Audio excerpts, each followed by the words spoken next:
Welcome to Subscription Prescription, the podcast where you get the information you need to scale your subscription program.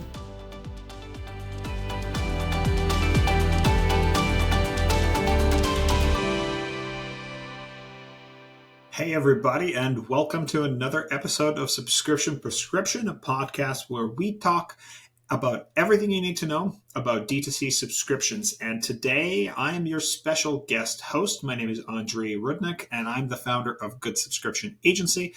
And what we do is we help Shopify businesses grow revenue with subscriptions. We help anybody from subscribe and save businesses to subscription boxes, to meal kits, to memberships. And we help with strategy, design, development, email marketing, and even unboxing and product improvements, all with the goal to improve your retention so you can reinvest it into more growth. So I am very, very excited to talk today about 2025 goals and subscription KPIs. And fundamentally, I wanted to talk about the most common challenges I see that subscription businesses struggle with when it comes to subscription KPIs, what KPIs are key to focus on, and how to actually set actionable targets in order to reach your revenue goals in 2025. So I want to start off by talking about the most common challenges when it comes to subscription KPIs. Now, after talking with many brands about their subscription strategy, be it from subscription boxes to subscribe and save companies, the biggest challenge I see is most brands really struggle to tie their subscription KPIs with their overall business goals. And primarily, I think this is down to the fact that KPIs like lifetime value and churn percent, they really don't tie to revenue in any easy or direct way, which fundamentally makes things like LTV and churn tough to prioritize when it comes to your project schedule and you're developing and marketing resources. So, and when it comes if it's hard to prioritize, it means you have a lack of focus. And when you have a lack of focus, nothing really gets done in a substantial way. So how to overcome these challenges, in my mind and in my experience, is in one simple way, and it's to have very clear revenue-tied targets that you aim at through the year and through every quarter, and then have subsequent KPIs that are a little more granular, a little more actionable month to month, week to week even, that you can keep track of. So first, let's talk about the three most basic revenue targets that you should be thinking about when it comes to e-commerce and subscription e-commerce. So hopefully this helps you rethink how you actually track KPI revenue targets for your business. So in order for subscriptions, for a subscription business to really grow, there's three really basic numbers that you need to think about. One is your total subscriber count. That's an easy one. It's available in every single app you use, and it's very easy to track. That's one big thing. It's very easy to also understand just kind of how you're trending, obviously. Are you shrinking? Are you growing? So that's number one. The second one is average order value, which is, again, another very simple and easy one to track. Every app will give this. All the metrics will give you this. All the analytics dashboard we'll give that number to you quite easily. And then the last one is actually the one that ties this all together and turns you into a true subscription business, and that is average order count. Now, what average order count really means is the number of orders a customer places over a course of a year. Now, what I found is this is very this is kind of the silver bullet for tracking all of your LTV, churn metrics all in one number that is really easy to tie to your overall revenue goal. So, for example, let's play around with a simple example. Is I have a business, I have 100 customers. Their average order value is $50, and on average, they place 4 orders over a course of a year. If I take those numbers, 100 times 50, that's 5,000 times 4 or $5,000 from those customers times 4 orders means I have a $20,000 a year business. There you go. Basic, simple math, simple example. So what average order count really encompasses here is this longevity of a customer over 12 months. So the reason why I like resorting to average order count versus LTV or churn numbers is because it actually makes it very easy to tie to the revenue goal. And it's actually quite easy to figure out and set a benchmark for at least for the year, not month to month, for example, but for the year as a goal. So if we were to say, hey, I want to grow revenue this year, goal pretty much for everybody. So what that means is I can do 3 things. I can either increase my number of subscribers, number one. And let's say, and that's what a lot of businesses just simply blindly look at, is like, how do we get more customers in? The second one is, how do I increase my average order value, which is also very valid, very simple, upsells, cross sells, things like that work really well. And lastly, the average order count, that's actually the one that will encompass how do you reduce your churn and how do you potentially get a subscriber to not just place 2 or 3 orders, but maybe 5 or 6, or how do you get them from one subscription to multiple subscriptions overall? So to me, the lovely thing is you just simply take those numbers and you put a 25% target on them.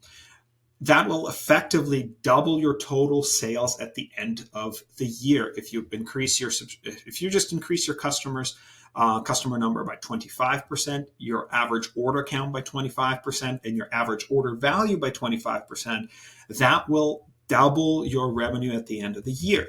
And that's kind of the beauty of this simple 3-lever formula. I didn't come up with this. I stole this idea from an OG of e-commerce, Drew Sanoki. You should definitely look him up. He's been doing private equity stuff with a bajillion e-commerce brands from the early 2000s till now. He's also the co-founder of Postpilot, and they're revolutionizing direct mail, essentially a Klaviyo for direct mail, really, really good for retention. And that's primarily why he's very focused on retention now, is because he's been looking at the formula and realizing that the average order count is so key to profitability and to retention, which is key to profitability, which is key to reinvestment, that profit back into new customer acquisition and growth. So that's effectively that formula. And I can't really emphasize that simplicity enough of those 3 simple numbers of total customer number, average order count, average order value, grow them one by one, and grow them through your quarters. Quarter 1, 2, focus on your average order count, average order value upsells, then start looking at new customer acquisition and trying different offers through quarter 3. And then by quarter 4, you have a really good retention platform in place. And now you also have a really good couple of acquisition offers that you can really grow your business through the later part of the year. So with that in mind, now knowing that, hey, we can track year to year, quarter to quarter targets as those basically 3 key KPIs. What do we do with month to month and week to week? So, and the tricky thing about subscriptions is that there's a ton of different metrics that you can take a look at. So what I would recommend is chunking down these KPIs and focusing quarter by quarter on one at a time, and really trying to drive one number at a time, because that's actually how you're going to make best progress. So at first, I would suggest focusing, for example, on. So let's talk about let's talk about total subscriber number and how do you keep that. So here. So basically actionable, how can you set actionable monthly targets for each KPI, and specifically starting with subscriber numbers. So key numbers to track when it comes to subscriber numbers is obviously your overall one. It's easy to it's available in every app. It's easy to see the trends. But you also want to track your reactivated subscriptions, and you also want to track the number of churn subscriptions. This will give you the final net gain or loss over a month. The reason why I like this, it makes the math is super simple. It's easy to pull up every single week and easy to share with the team. And it gives you an idea of how you're trending. It also gives you a very easy idea to understand where you need to, what targets you need to set to correct yourself or to push. So effectively, for example, if you're gaining 5,000 customers every month, but you're churning 6, obviously, if you just set a target of churning 20% less, getting that churn to gaining 5,000, losing 5,000, now you've turned your business around and you're no longer shrinking. It's as simple as that. So, or if you want to double your subscription growth, and you're growing 10,000 customers a month and losing 8, right? So your net gain of 2,000 a month. If you simply gain 4,000 a month, you double that new customer growth. Your revenue growth will double as well. So these are like the numbers you should really think about and track when it comes to subscriber count. So again, it's your total subscriber number, your new subscriber number, your reactivated subscriber number, and your churn subscribers. Now, one thing that will help you determine how well you're pushing one versus the essentially how effectively you're acquiring subscribers is another KPI, which is your subscribe and save. If you're a subscribe and save business, is a subscriber save opt-in rate in checkout. So how many customers choose and add a subscription to their checkout with their order? So typically, if you're a subscribe and save program, the average for the industry, I believe, is around 15%. So most businesses, 85% of customers that go through checkout 85% do not have a subscription in a cart. And this is, quite frankly, to me, is very low and is a very low hanging fruit. Typically, what we suggest here is you simply pre-select subscribe and save on the PDP. You make that offer a no-brainer. You bust as many objections as you can when it comes to subscription, and you can boost that number to 40, 50, 60% and up if you want to. And that will effectively that will increase the top of your subscription MRR bucket, and it will fill much faster. Now, the second piece of this is how do you constrain the shrinkage of your subscriber base? And now we can talk about the retention KPIs specifically. So as I mentioned before, when it comes to those parent KPIs, we want to talk about average order count and average order value now. And those are the big retention KPIs, and will determine these are the numbers that determine things like LTV, and they actually make churn much easier to think about because it ties it directly to revenue. So when it comes to average order count, what average order count means is you take an average of the number of orders a customer's place over a course of a year. So simple way to determine it right now for you is look at your total revenue. Let's say we'll work that math from earlier backwards. If we have a $20,000 a year business, we divide that by the total number of customers that placed an order in the last 12 months. And let's say that's 100. And then we divide that by your average order value, which is 50. And we realize, on average, a customer places 4 orders over a course of a year.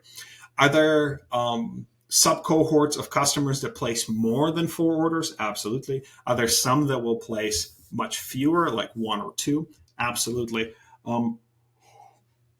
The biggest thing is here, this is where we really see the value of subscriptions. And this is where we see the biggest difference between one-time customers and subscription customers. So one-time customers on average place about 1.3 orders. This is kind of standard across all industries and all verticals, quite frankly, even for consumable products like coffee, within a year. And subscribers, on the other hand, place 2 to 3 times more orders than one-time customers. So a subscriber will, on average, place 3.5 orders over a course of a year. The buyer psychology here is really, really interesting. And Robbie Kalman-Baxter, in her book, The Membership Economy, laid this out really well, because fundamentally what happens when somebody opts into a subscription on their first purchase or their second purchase, but most 90% of customers decide whether to subscribe or not on their first purchase. And what that really means is when somebody opts into a subscribe and save program, they create a longer term relationship, and they are opting into 2 to 3 orders. Let's give this thing a try is the mental, it's the mental framework that customers are opening up their minds to. And what that really means is that they're willing to spend more orders, more money with you to see how this thing works. Unfortunately, most brands lose subscribers after order 3. 50% of customers typically, quite frankly, bail after order 1, order 2. So order 2 opt-in rates are about 50%, and then it's 30%, and then it's 10%. Every subsequent order after that. So your job as a business, a subscription business, is to look at how can we boost that average order count. And fundamentally, average order count times average order value gives you that LTV number that we're all always chasing. And it's really, really important because it helps you understand how much you can spend on acquisition, of course, and where is that break-even point. But really, what it means is it brings you back to this importance of, the second order is just as valuable, or I should say more valuable than the first order, because quite frankly, the second order is actually where you start to make profits, especially if your customer acquisition costs are, say, $40, $50, $60, and your average order value is $50, $60, $70. Less cost of goods, less overhead, marketing costs. And you kind of are in a spot where a lot of e-commerce businesses are now, where you need that second order to be profitable. So it really highlights the importance of average order count, and turns it from like this ephemeral churn percentage to an actual revenue target that you can aim at. So what I emphasize here is that from an actionable standpoint, the thing you want to look at is looking at your second order opt-in rates and the second order placement rates. And how many customers actually place a second order. You can also call this basically subscription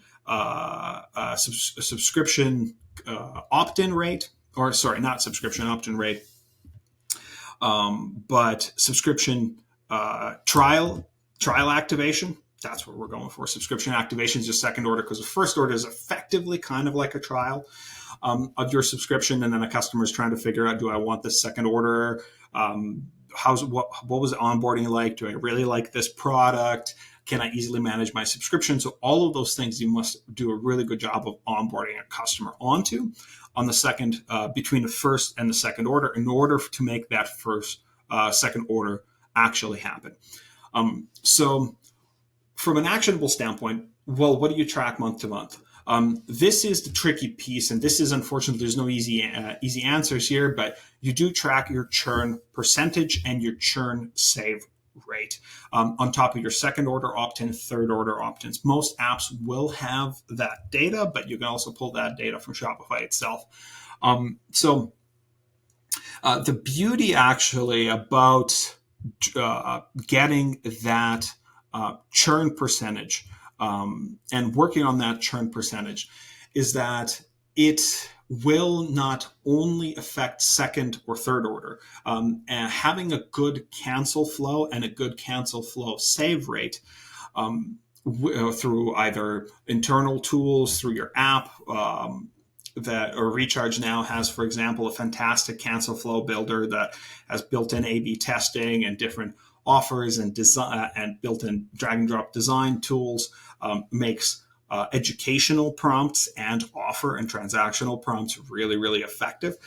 You can get up to 20, 25, 30% save rates on your cancel flows. Very effective. If you, for example, you can now effectively set up cancellations as effective as Audible back in the day, or I think they still do, where they tell you, hey, don't cancel, pause, and we'll give you a 50% discount on your next couple of orders. So all of this stuff you can just drag and drop, build real easy.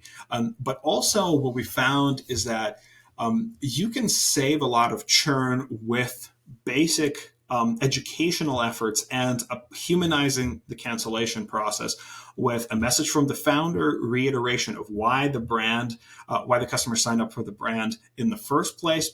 It's other brand benefits rather than just discounts and offers, because fundamentally it's the job of the product to retain. And this could be, and the cancellation could be a last ditch effort to save 10 to 20% of customers by basically reminding them on how to use the product and basically how to make the most out of their product, and what do most loyal customers do with the product with products, and how they make the most out of them. So that's a couple of things to think about. The other piece is obviously average order value. So that brings us onto the third big pillar of LTV. So you want to track your obviously first order LTV, but also second and third order LTV, as well as the number of subscriptions per customer. So sometimes you can have, so for some business, especially for subscribe and save businesses, if you have multiple products in your product line you can subscribe to, this is how you would grow your AOS, average order count, and average order value together. Is that's a very big, powerful unlock because it impacts both of those metrics and KPIs. And again, if we can raise by 25% average order value and average order count, that is a 50% increase to your top line revenue.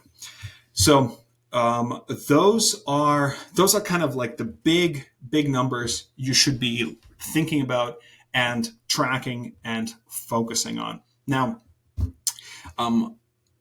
there's different types of data, and some is quantitative, as we just talked about, all of these numbers and metrics, and other is just as important, if frankly not more important, is the qualitative piece to this stuff. And fundamentally, it's about listening to your customers' feedback. And it's things like customer feedback surveys and data collection throughout the customer journey, not just at the point of cancellations. And typically we're at the point of cancellation or post-purchase. These are typically the most common places where you already collect customer feedback. But what I want to emphasize is additional data collection when it comes to three key things. One is the product first impression rating from 0 to 10. How satisfied are you with the product? Simple question, automated after a few days after order fulfillment, after order delivery, and ask for customers rating. This is not a review. This is simply 0 to 10 score that customers are asked. The reason why you want to ask this is it effectively lets you get a head start on your retention, rather than waiting for the customer to basically decide to cancel and then try to win them back. So, fundamentally, the biggest predictor that we see of retention, of placing order 2, order 3, order 4, order 5, is that first impression feedback. And it's effectively the thing that's going to drive your LTV and your profitability and your growth, is making sure that first impression is really, really good. And once that's set, that subscription order reminder comes in the email or SMS, that the customer doesn't roll their eyes because, oh, I haven't used this product in months. I'm not really interested. Cancel. Forget about it. So that's the first piece of qualitative feedback you should be collecting. The second one is the subscription order experience rating in itself. So it's a separate rating question, and I would suggest sending it after the second order is placed. So typically is the first feedback request comes after the first order arrives. The subscription ordering experience comes after the second order arrives, because the customer has already received their onboarding, they received their first product, they played around with the product, they've used it for a good while, their upcoming order notification came, and then their second order got renewed, and then their second order got delivered. Maybe they had some questions for customer success. This is actually very, very engaged with email. And you'll get a ton of really useful feedback here. Typically, it's around things like subscription management, portal access, questions about frequency and frequency optimizations. And it's very, very important, because way too often when I talk to brands, the biggest issue for them, the biggest churn reason, is too much product. And if customers are liking your product but canceling because your subscription isn't set properly, subscription cadence isn't set properly, this is a very, very, you're leaving a ton of money on the table here, because they love your product, they love your brand. It's simply training a customer with a couple of emails on how to set and personalize a subscription frequency that actually works with their consumption patterns. It's also possible that the subscription ordering coming too soon might mean that the customer hasn't actually adopted the product into their day-to-day use, or it might be that the customer isn't really using the product at all. So it could give you a really good insight into, if you're still very early in your business and you're still figuring out product market fit, it's like, how often are customers using your product, and how well have they figured out building it into their routine. So that would be the second piece. And the last piece around qualitative feedback is your top churn reasons. This is something, again, I recommend looking at every single month, and understanding what are the top reasons why customers are canceling their subscription. And is it product related? Is it subscription related? Is it budget related? And proactively working on each one of those. So that's fundamentally it. Very brief, but also quite extensive when it comes to looking at subscription KPIs and what are the most common pitfalls. So some closing notes for me, it's I really love the quote by Peter Drucker, is what gets measured gets managed, or the more West Coast version of it is you manifest that which you are mindful of. So setting the right KPIs and intentions into the 2025 and the goals will really determine how your year is going to go. So if you have any questions about D2C subscriptions, if you have any questions about churn, LTV, setting goals, hit me up on LinkedIn. I am Andriy Rudnyk, and you'll have my contact details in the show notes. So I'm wishing all of you the best of luck in 2025, and may you surpass all of your goals. Okay, cheers. Bye-bye. That's it for today. Thank you for tuning in. Please subscribe so that you can get notified when new episodes come out each week on Tuesdays.